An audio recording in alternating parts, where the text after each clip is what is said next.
ഒപ്പം നേരത്തെ ലിയോൺ സൂചിപ്പിച്ച ഒരു ആവശ്യം അദ്ദേഹത്തിൻ്റെ ശ്രദ്ധയിൽപ്പെടുത്തുന്നുണ്ട്. അദ്ദേഹം അക്കാര്യത്തിൽ കൃത്യമായ വിവരങ്ങൾ ബന്ധപ്പെട്ടവരെ അറിയിക്കാമെന്ന് ഉറപ്പ് നൽകിയിട്ടുണ്ട്. അതോടൊപ്പം തന്നെ മെമു സർവീസ് എറണാകുളത്ത് നിന്ന് കൊല്ലത്തേക്ക് ഉൾപ്പെടെ, അപ്പോൾ സ്വാഭാവികമായും തെക്കൻ കേരളത്തിലേക്ക് എന്ന ആ പ്രശ്നം പരിഹരിക്കപ്പെടുന്നു എന്ന് വേണം നമുക്ക് മനസ്സിലാക്കാൻ. അത്തരം സർവീസുകൾ കൂടി വരും ദിവസങ്ങളിൽ പ്രതീക്ഷിക്കാം എന്നത് സ്വാഗതാർഹമാണ്. ഇപ്പോൾ ശ്രീ പത്മകുമാർ, DREUവിൻ്റെ കേന്ദ്ര വൈസ് പ്രസിഡന്റ് കൂടിയാണ് അദ്ദേഹം. ശ്രീ പത്മകുമാർ, മറ്റൊരു വന്ദേ ഭാരത് കൂടി കേരളത്തിലേക്ക് എത്തുമ്പോൾ അത് യാത്രക്കാർക്ക് എത്രത്തോളം പ്രയോജനപ്രദമാകുമെന്നാണ് പ്രതീക്ഷിക്കേണ്ടത്? Good morning. Good morning. തീർച്ചയായിട്ടും അത് യാത്രക്കാരെ സംബന്ധിച്ചിടത്തോളം, അത് ഈ ബാംഗ്ലൂരിലേക്കുള്ള വന്ദേ ഭാരത് എന്ന് പറയുന്നത് തീർച്ചയായും യാത്രക്കാരെ സംബന്ധിച്ചിടത്തോളം അതൊരു ആശ്വാസകരമായിട്ടുള്ള കാര്യമാണ്. കാരണം നമുക്കറിയാം, സീസൺ സമയത്തൊക്കെ പ്രൈവറ്റ് ബസ്സുകൾ ചുമത്തുന്ന ചാർജ് എന്ന് പറയുന്നത് സാധാരണ ആൾക്കാരെ സംബന്ധിച്ചോളം അഫോർഡബിൾ അല്ലാത്തൊരു സാഹചര്യം ഉണ്ടായി. നമ്മള് പണ്ട് കുറെ കാലം കൊണ്ട് നമ്മൾ പറഞ്ഞുകൊണ്ടിരുന്നത് തന്നെ മൊത്തത്തിലൊരു ധാരണയും ഒരു പറച്ചിലും ഉണ്ടായിരുന്നത് തന്നെ ഈ സ്വകാര്യ ലോബിയുടെ ഇടപെടലാണ് ബാംഗ്ലൂരത്തേക്ക് കൂടുതൽ ട്രെയിനുകൾ ഓട്ടിക്കുന്നതിന് തടസ്സം എന്നുള്ള രീതിയിലുള്ള ആരോപണം വരെ ഉയർന്നിരുന്നൊരു കാലഘട്ടം ഉണ്ടായി.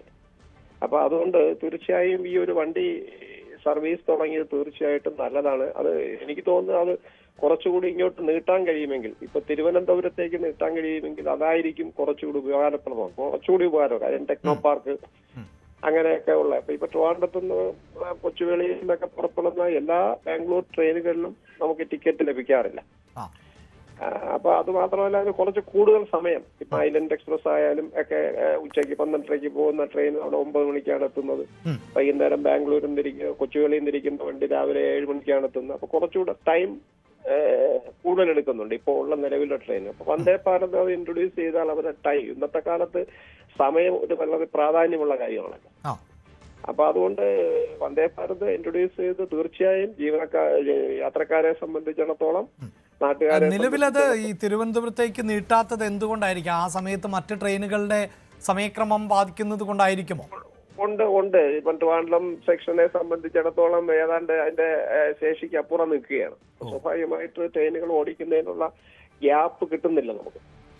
അപ്പൊ ആ ഗ്യാപ്പ് ഒരു പ്രാധാന്യമാണ്. അപ്പൊ അത് മറികടക്കുന്നതിന് വേണ്ടിയിട്ടുള്ള ശ്രമങ്ങൾ റെയിൽവേ നടത്തിക്കൊണ്ടിരിക്കുന്നുണ്ട്.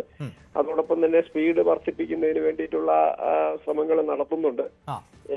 പാത ഇരട്ടിപ്പിക്കലാണോ അത് പോംവഴി? അല്ല, പാത നമ്മൾ ഇരട്ടിപ്പിച്ച് കഴിഞ്ഞല്ലോ. തിരുവനന്തപുരം മംഗലാപുരം പാത കംപ്ലീറ്റ് ആയിട്ട് നമ്മൾ ഇരട്ടിപ്പിച്ച് കഴിഞ്ഞു.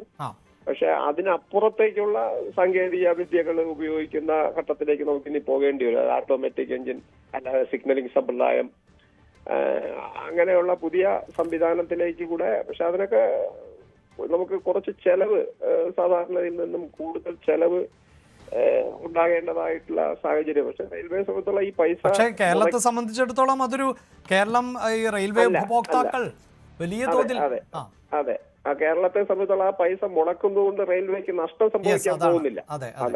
ഇപ്പോൾ ഈ വന്ദേ ഭാരത് തന്നെയാണെങ്കിലും സീറ്റ് ഇല്ല എന്നുള്ളതേ പ്രശ്നമുള്ളൂ.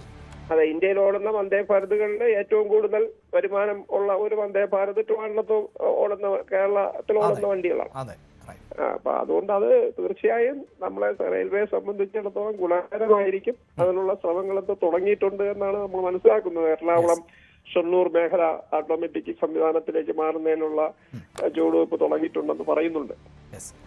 വളരെ നന്ദി ശ്രീ പത്മകുമാർ പ്രതികരിച്ചതിന്. അദ്ദേഹം ആവശ്യപ്പെടുന്നത് ഈ വന്ദേ ഭാരത് കൊച്ചിയിൽ നിന്ന് തിരുവനന്തപുരത്തേക്ക് കൂടി എത്തിക്കുകയായിരുന്നുവെങ്കിൽ കൂടുതൽ IT മേഖലയിൽ അടക്കമുള്ളവർക്ക് പ്രയോജനപ്രദമാകുമെന്നുള്ളതാണ്. നേരത്തെ ശ്രീ PK കൃഷ്ണദാസ് സൂചിപ്പിച്ചതനുസരിച്ച് അത്തരം പദ്ധതികളെക്കുറിച്ച് ആലോചിക്കുന്നുണ്ട് എന്നുകൂടിയാണ് അദ്ദേഹം പറഞ്ഞു വെച്ചത്.